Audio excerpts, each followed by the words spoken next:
Hi friends, ഇന്ന് ഞാൻ റെഡിയാക്കുന്നത് ഒരു ട്രൈ കളർ സാലഡാണ്. ഇതെൻ്റെ മോൻ്റെ സ്കൂളിലെ ഇൻഡിപെൻഡൻസ് ഡേ സെലിബ്രേഷന് വേണ്ടിയിട്ടാണ് ഞാൻ ഇവിടെ എടുത്തിരിക്കുന്നത്. ക്യാരറ്റ്, പേരയ്ക്ക, ക്യാപ്സിക്കമാണ്. പേരയ്ക്കയുടെയും ക്യാപ്സിക്കത്തിൻ്റെയും കുരു ഒന്നും എടുത്തിട്ടില്ല. സാലഡിൻ്റെ ഡ്രസ്സിങ്ങിനായിട്ട് 1 spoon butter, 2 teaspoon olive oil, ആവശ്യത്തിന് ഉപ്പ്, 1 ടീസ്പൂൺ കുരുമുളക് പൊടി, നാരങ്ങ നീര്. ഇത് നന്നായിട്ട് മിക്സ് ചെയ്തെടുക്കാം. അരിഞ്ഞു വെച്ചിരിക്കുന്നതെല്ലാം നമുക്കൊരു ബൗളിലേക്ക് മാറ്റി കൊടുക്കാം.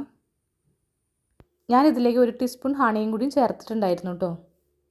സാലഡ് ഡ്രസ്സിങ് നമുക്കിതിലേക്ക് ഒഴിച്ചു കൊടുത്ത് നന്നായിട്ട് മിക്സ് ചെയ്ത് കൊടുക്കാം. ഇനി നമുക്കിതൊരു സെറ്റ് ചെയ്യണ പാത്രത്തിലേക്ക് മാറ്റാം.